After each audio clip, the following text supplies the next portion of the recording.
SIR form भरने की प्रक्रिया को लेकर अब गंभीर सवाल खड़े होने लगे हैं। इस पूरे मामले पर प्रतिक्रिया देते हुए राजेश चौधरी ने तीखा बयान देते हुए कहा कि यह कोई व्यवस्थित एसआईआर प्रक्रिया नहीं बल्कि एसआईआर के नाम पर खुली लापरवाही है। राजेश चौधरी ने आरोप लगाया कि फॉर्म भरने में बड़े पैमाने पर अनियमितताएं की गई हैं।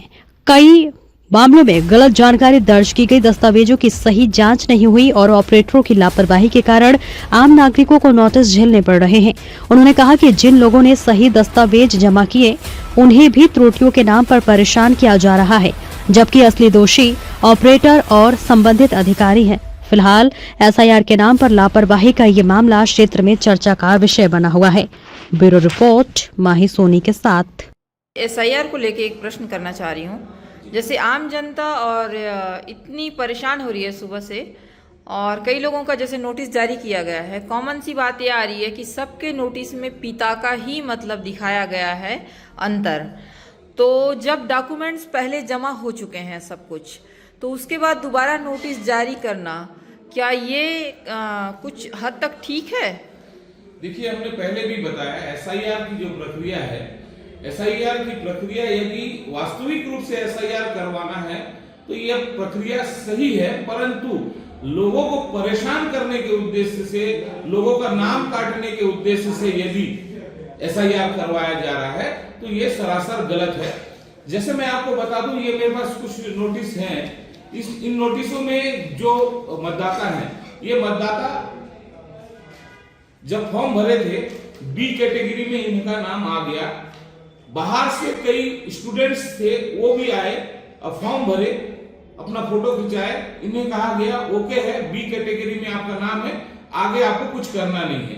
अब अचानक से निर्वाचन आयोग फिर से बी कैटेगरी वालों को टोटल नोटिस दे दिया। क्या जो व्यक्ति कोटा चला गया, हैदराबाद चला गया, उसे फिर से आना पड़ेगा, फिर से डॉक्यूमेंट जमा करना, डबल डॉक्यूमेंट जमा करना। अभी रिसेंटली मेरे वार्ड में जब बीएलओ ये नोटिस लेके गई तो बीएलओ को मारने के लिए खड़े हो गए।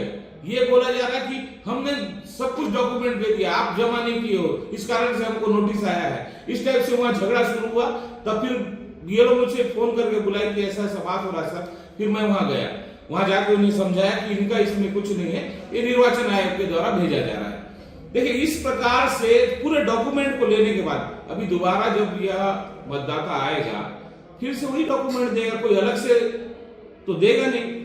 तो इस प्रकार का जो प्रक्रिया अपनाकर लोगों को परेशान करने के उद्देश्य से जो एसआईआर की जा रही है, इसकी हम निंदा करते हैं और ये गलत है। अभी कुछ देर पूर्व की ही बात है, यही निगम सभा कक्ष के अंदर में कुछ महिलाओं का अभी झगड़ा होने वाला था इसी एसआईआर फॉर्म को लेकर। और मेरा मानना ये है कि कुछ लोगों का ये कहना था, और स्वयं का मेरा खुद का भी है, कि ऑपरेटर की गलती की वजह से, जो ऑपरेटर है, जैसे मदर का डॉक्यूमेंट्स जमा होता है तो वो फादर कर दे रहे हैं, है ना। तो ये ऑपरेटर और ये मेरे ख्याल से निर्वाचन आयोग को फिर अच्छे से ऑपरेटर बिठाना चाहिए यहाँ पे, कि वो अच्छे से आंखें खोल कर देखे और बनाए। अब आम जनता ऑपरेटर की गलती की वजह से क्यों परेशान हो रही है? दूसरी बात, एक चीज़ ये मुझे ये जानना था कि आपने अगर नोटिस यानी कि पेशी के लिए बुलाया है सामने वाले को, टाइमिंग है 12 से 2:30 के बीच की बात, सामने वाला व्यक्ति मौजूद भी हो रहा है, फिर भी आप उनको ये कह रहे हो कि चलो निकलो यहाँ से, तो ये कहाँ तक सही है? देखिए, ये तो अव्यवहारिक चीज है।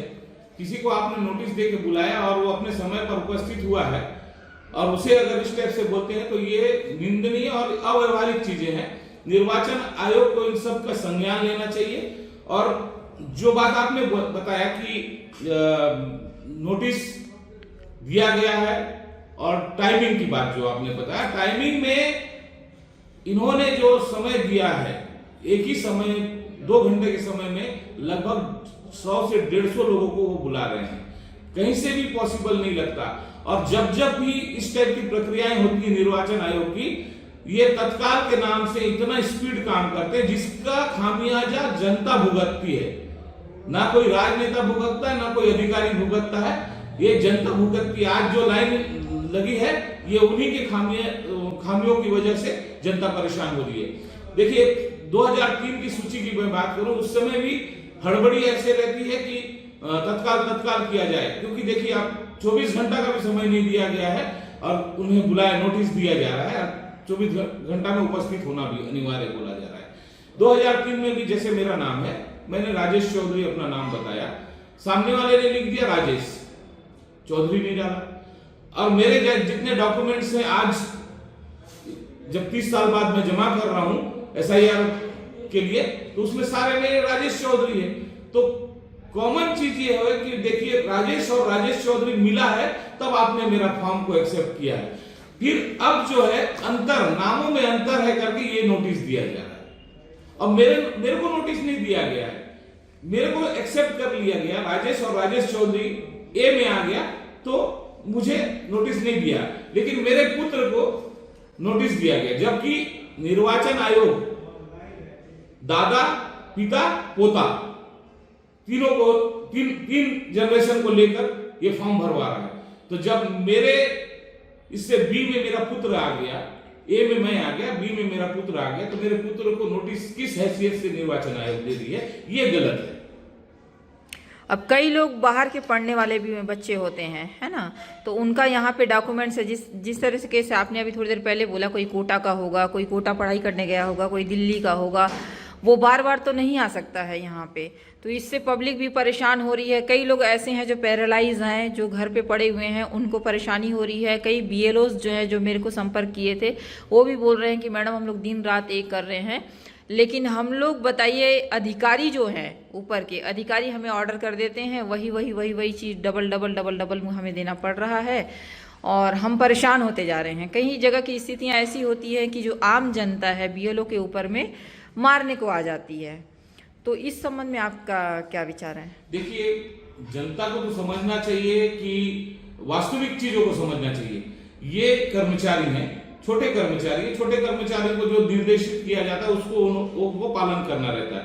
पर जो चैम्बर में बैठ के ऐसे आदेश निकाल रहे हैं, मेरे हिसाब से सबसे पहले सार्वजनिक रूप से निर्वाचन आयोग, भारत निर्वाचन आयोग के जो अधिकारी है ज्ञानेश कुमार, उनको अपना डॉक्यूमेंट सार्वजनिक करना चाहिए। प्रधानमंत्री जी को अपना डॉक्यूमेंट सार्वजनिक करना चाहिए, गृह मंत्री जी को अपना डॉक्यूमेंट सार्वजनिक करना चाहिए, और उसके बाद आपके छत्तीसगढ़ निर्वाचन आयोग के अधिकारी को भी अपने डॉक्यूमेंट सार्वजनिक करना चाहिए और एक तरीका बताना चाहिए कि ये हमारे डॉक्यूमेंट है, ऐसा हमने SIR के मार्फत में जमा किया है, ऐसा इसका रिस्पॉन्स मिला है। अब उसी प्रक्रिया के तहत हम सबको जमा करने के लिए बोलना चाहिए। लेकिन मैं आपको दावे के साथ बोलता हूं, जितने लोगों का मैं नाम बताया हूं, इनका किसी प्रकार का कोई भी डॉक्यूमेंट्स जमा नहीं हुआ होगा और SIR की श्रेणी में उनको रखा भी नहीं गया होगा। ये आम नागरिकों को परेशान करने की एक संसाधन, एक तरीका निकाला गया है। एक लास्ट सवाल है आपसे मेरा, मैं ये जानना चाह रही थी कि जैसे कि जिसका SIR से नाम कट जाता है बाय चांस, तो क्या ये आगे जाके निर्वाचन आयोग दोबारा से इस चीज को उनका नाम जिनका कटेगा वो दोबारा जोड़ा जा सकता है? देखिए, निर्वाचन से रिलेटेड जो अधिकारी हैं हम उनसे बात करते हैं, जैसे तिवारी जी हैं, SDM हैं हमारे यहाँ, प्रवीण वर्मा जी हैं, हम उनसे बात की है। हमने बताया कि सर ये जो है इसके पूरे डॉक्यूमेंट्स नहीं मिल रहे हैं। कुछ ऐसे लोग हैं जो अनाथ हैं, कुछ ऐसे लोग हैं जो अशिक्षित हैं और उनका किसी प्रकार का कोई डॉक्यूमेंट नहीं मिल रहा है। अंततः यदि इनका नाम कट जाता है तो ये क्या करेंगे? तो ऐसे में उनका जवाब ये था कि इसके बाद फॉर्म 6 भर के इन्हें फिर से जोड़ा जाएगा। लेकिन जहां तक मुझको लग रहा है कि ये जो SIR की प्रक्रिया की जा रही है, इसके बाद नाम जोड़ना किसी भी व्यक्ति के लिए बहुत कठिन होगा यदि उसके पास डॉक्यूमेंट नहीं है। इसलिए यदि आज उसका कुछ भी ऐसा डॉक्यूमेंट है जो प्रमाणित करता है कि वो व्यक्ति है, तो उसे स्वीकार करके उसे सूची में शामिल करना चाहिए। परंतु बहुत दुख के साथ मैं आपको बता रहा हूं, 1994 का निर्वाचन आयोग के द्वारा जो वोटर ID इशू किया गया था, उसको भी आज वैलिड नहीं मान रहा है निर्वाचन आयोग स्वयं। तो इससे बड़ा जो है धांधली करने का मशीन कुछ नहीं हो सकता। दूसरी चीज, आज ही कई ऐसे लोग हैं जिनके घर में नोटिस पहुंचा, काम के सिलसिले में, रोजी रोटी के सिलसिले में, पढ़ाई के सिलसिले में, नौकरी के सिलसिले में बाहर रह रहे हैं। ऐसे लोगों का फोन भी आने लगा हमें कि भैया हम तो सब चीज दिए हैं, उसके बाद भी हमें फिर से नोटिस आया, क्या करना है। और बीएलओ से संपर्क करने से बीएलओ को जो बताया गया, बीएलओ ही बता रहे हैं कि आपको आना पड़ेगा, फिर से आपका फोटो सेशन होगा।